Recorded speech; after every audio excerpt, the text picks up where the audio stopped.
Good morning. I'm Lynette Adams, and this is Rochester in Focus. Coming up on the show today, we're learning about a startling trend in the construction industry: suicide. It's something you don't hear about.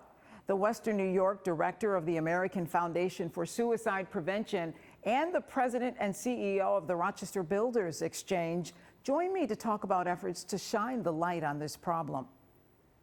You've heard the name Meg Monday each year in connection with Fashion Week, but not this year. After 16 years, the founder of Rochester's Fashion Week is starting a new venture. She's hoping to use her talents and connections in the fashion industry to do more charity work. She'll introduce you to her new venture, Style That Serves.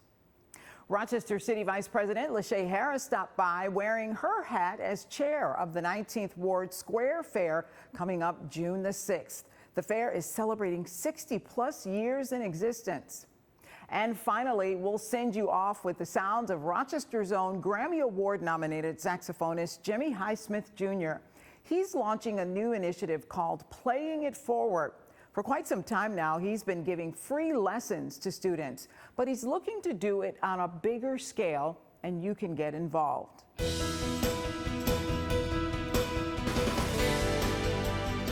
If you're like me, you are startled by the staggering numbers of construction workers who die by suicide. 12 a day in this country. And today we're talking about it to raise awareness as well as to raise money for a local organization that's fighting deaths by suicide. And joining me to talk about this problem today, Samantha Standing, who is the Western New York Director of the American Foundation for Suicide Prevention, as well as Kim Gaylord, who is the President and CEO of Builders Exchange of Rochester. Thank you both for being here to talk about this very serious issue. Thank you for having us.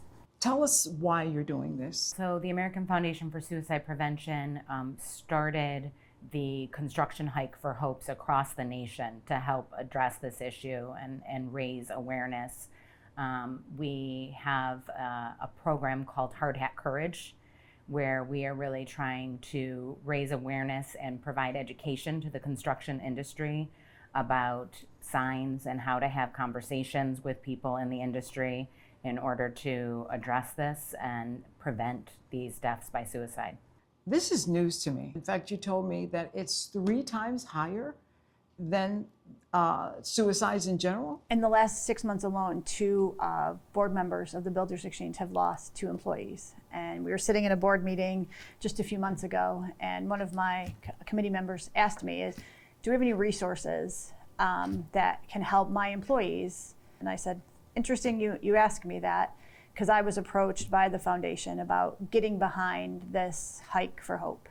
And I said, should we help support having their first hike here in Western New York? And overwhelmingly said, yes, let's have the Builders Exchange get behind helping them have their first hike. And here we are just 75 days later, helping them have their first hike on May 31st. But you're also raising funds. Talk about what that money will be used for. That really goes back to those education programs and trying to bring those programs. The programs are offered free of charge to anybody who wants to participate in them. So obviously, first and foremost, working within the construction industry, going and providing those hard hat courage lessons in the workplace and helping to give the folks on the ground the tools to have those conversations and support their employees on a regular basis. We also have a lot of tools, and they're actually called like toolbox talks. So we have a lot of sort of one-pager type things for different scenarios. If you have someone who's dealing with depression because of chronic pain management, here's some tools on how you can have those conversations.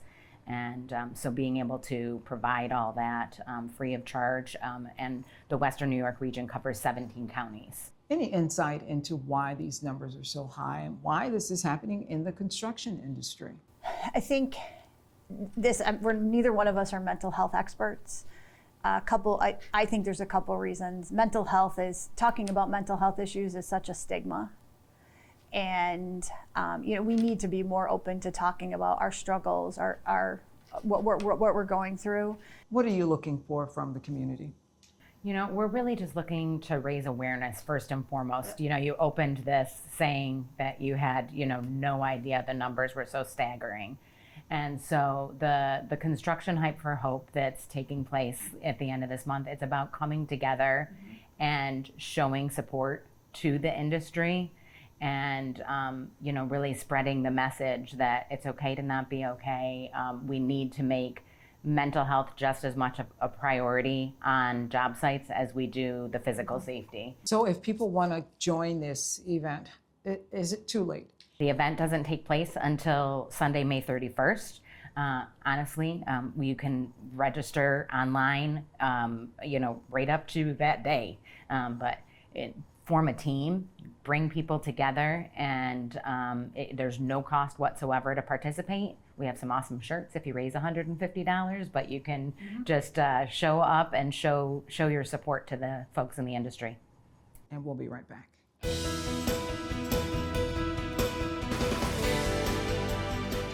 If you've heard the name Meg Monday, you probably know that Meg is the founder of Fashion Week. Well, after 16 years, she's blazing a new trail. Meg Monday style that serves, and she's joining us to tell us all about this new endeavor, starting with the project this month. Yes, right here in the Memorial Art Gallery.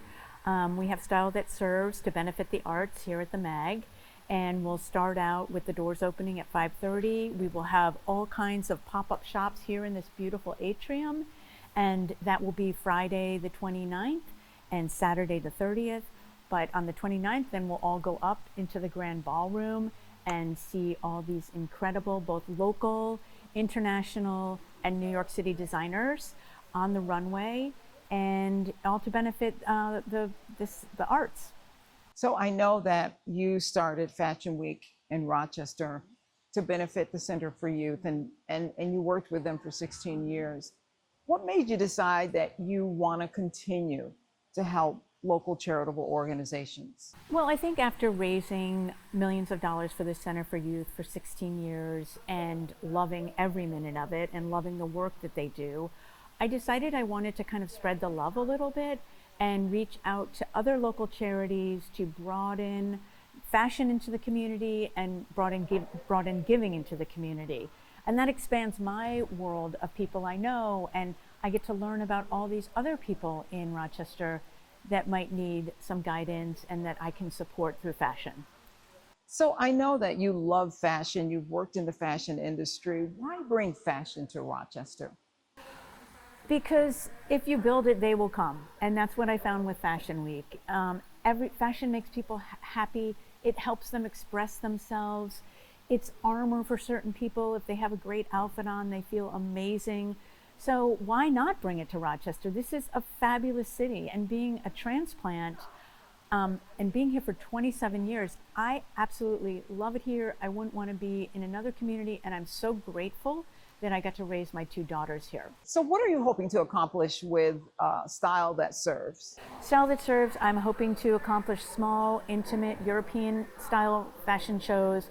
I would like to meet more people in different charitable areas and learn about more charity. And I would like the community of Rochester to have some new fashion to look at, as well as all my shows always have all my wonderful local boutiques. This is from Shantiza Boutique, which Shantiza is my dear friend. So, just kind of broaden the market a little bit and broaden the reach of giving. So Meg, give us a sense of what people will see at the show. I know some of the models and some of the fashion is here with us today. Talk about what people will see. So we have an international designer from London, Adebayo Jones, and we have a gorgeous purple gown that has a pink duster and a wonderful cotton dress with Swarovski crystals over that. We have from Betsy Boutique in New York, my mentor. We have a dress from Mary Ketrin Tureen, which is this gorgeous sequins black and silver dress that you're not going to see yourself coming and going in. And we have Steve McQueen, which is one of the most iconic designers in black and a white off the shoulder top. Then we have some of our local people, Shantiza Boutique, which I'm wearing. We have chandeliers. I have a new designer named Luca, who is a Brighton High School student, and his company is called Figure It Out. And I know too that you just want people to come and have fun, quite frankly. You brought in a lot of fashion, a lot of designers, but you really want people to love the fashion, enjoy the fashion, just have a good time. That's what I'm all about. I just want to make a great event, make it fun, give people a reason to dress up, give people a reason to dance and to look at pretty things. And I love working with the models. All the models volunteer. I have all my old OG models coming back for this show. They're flying in from all over. Some of them have become models in New York City and in Chicago. And it's always such a great family fashion feeling. Meg, it's going to be a lot of fun. And it's not too late to get tickets. Meg Monday Styles, style that serves at the MAG on May 29th. Go get your tickets. You're going to be sad you missed it if you're not here. We'll be right back.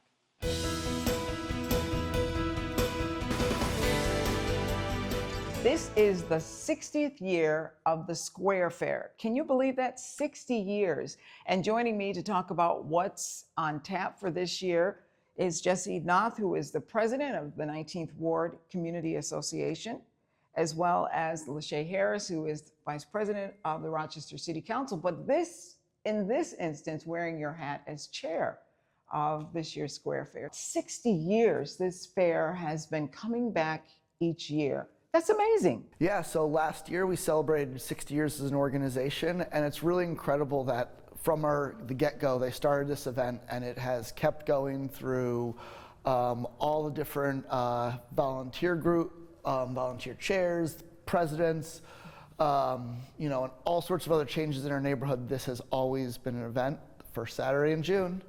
And you're coming together for this festival this year. Tell us what people can expect as you celebrate 60 years. Are you doing something special this year? Sure, well, the festival, it always kicks off with our pancake breakfast. That starts at 8:30. And then throughout the day, we have all sorts of vendors at the square. We have music all day long. There's kids' activities and a parade through the neighborhood.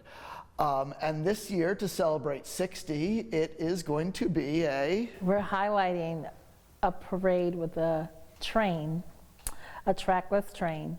So our members will be on the trackless train, and then the trackless train will be circling the square all day long, so families can enjoy it. What is it about the community, about the neighborhood association, about the people in the neighborhood that keeps this festival alive? I think it's one of the great things about the 19th Ward and why so many folks love living there is it's just a neighborhood where people come together and say, let's do it. What do I need to do to make this happen? We have a 2-year term limit on president, and every time a new president needs to get, someone else steps up, and it's that let me step up and, give back to my community mindset. It's a big reason why I fell in love with the community and decided to not only stay in Rochester, but stay in that neighborhood. Is that mindset of that neighborhood pride that everyone contributes. And it seems to be there's a sense of pride. When I first moved here to Rochester and I was looking for places to live, I kept hearing 19th Ward, 19th Ward, 19th Ward. And I think because it has such a rich history. It does. The history that I heard when I first became a realtor, and then it was confirmed by the 19th Ward Association members when I became a member, is that back in the 60s, there was a big push. Redlining was happening. They had this push to trying to get folks to sell their homes. They call it blockbusting. And I guess the 19th Ward dug in and said, the association, they dug in and says, not here. We're going to counteract that. We're going to come up with a way to counteract that. So they incorporated, and then they made, a new mission, a mission to make it so the neighborhood association would accept people, multicultural backgrounds, and be a multicultural neighborhood, and to combat the blockbusting and the redlining in our neighborhoods. So that mission statement still holds to this day. And it's worked. 60 years and going strong. So people just have to bring themselves, right? That's it for a day of fun. Exactly. Bring the whole family, bring your friends down. One thing we're really excited for this year is the Kid Zone is going to be free for families this year, thanks to a generous sponsorship from U of R. So, you know, kids can have fun at all the great activities we have and don't need to worry about how many tickets their parents bought them. And, you know, find out about all sorts of other projects going on in the neighborhood. One of the great things about the neighborhood association is we might be the core of the neighborhood, but there's all these other great groups doing things in the community as well. And so you can find out about all those different projects, events, and groups that are all working to make our little corner of Rochester a better place. So make sure to put it on your calendar. It's the first Saturday in June at Aberdeen Park. And it doesn't matter what neighborhood you live in, you're welcome. And we'll be right back.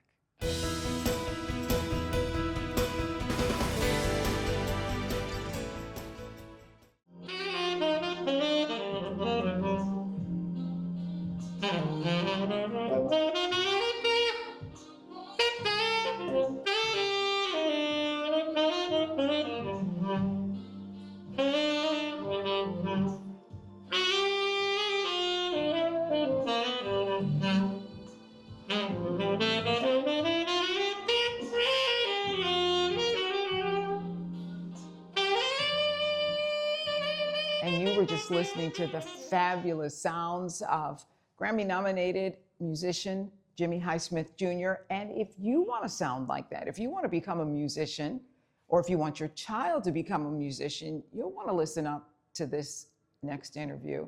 Thank you for being here. The program is called Playing It Forward, right? Yes, Play It Forward. Really excited about it, and it's going to help me help kids in this community play music.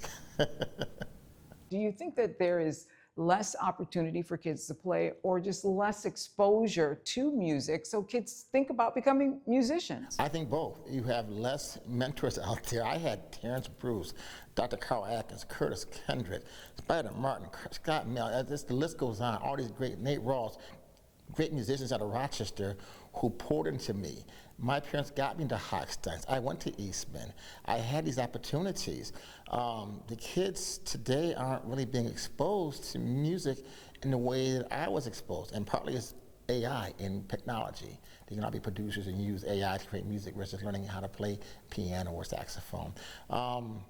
I was talking to the director of the Pathways program, and he's having the hardest time getting kids to join that program. It's a free program at Eastman because there's not enough in the feeder system because they're not learning instruments at grade school level. You have found yourself giving lessons for free. Yes, to help kids. Yeah, again, going to these schools, I've met some kids who are really promising and want to play, so I pretty much donated my time.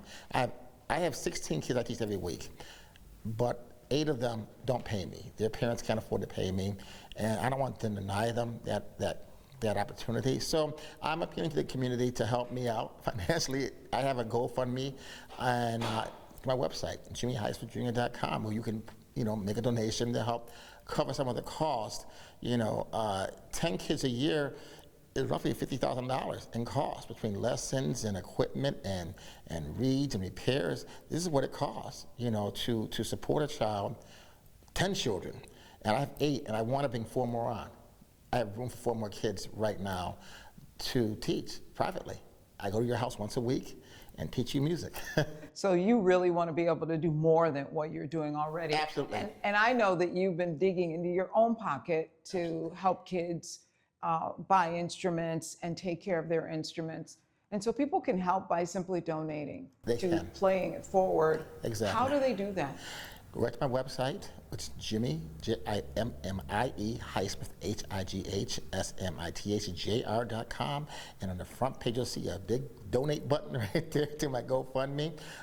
Music teachers, principals can contact me through my website if you want me to come to your school. I'm going to 3 schools next month already. Number 4 school, number 15 school, and School of the Arts to work with some kids. And I'm excited to do it. It's my passion. These kids, music, I have 3 absolutes in life. You will die, there is a God, and music will connect people. And right now, the world is the world. And I want to see more musicians. I think the more of us there are, the better the world will be. Very simple. Thank you for what you've already been doing and the sacrifice, I should say, that you've been making to make sure kids learn about music and are interested in becoming musicians. Like I told the mayor, I said, too many people want to complain about the state of the city and the kids. No, they're not bad kids. They're just kids who are doing bad things for lack of things to do. And I'm just doing my part, my little bit of part, to inspire these kids to greatness. I believe in these youth, and this is a county situation. Anyone in the county, pretty much, not just the city, give me a call, reach out to me. I will come work with your children and mentor them musically to greatness, and that's simply what it is, just mentoring them to greatness. And you can be a part of it. Just simply go to Jimmy's website. It's jimmyhighsmithjr.com. Very simple. And you can make a donation to help a young person enjoy music, become a musician. You never know. We'll be right back.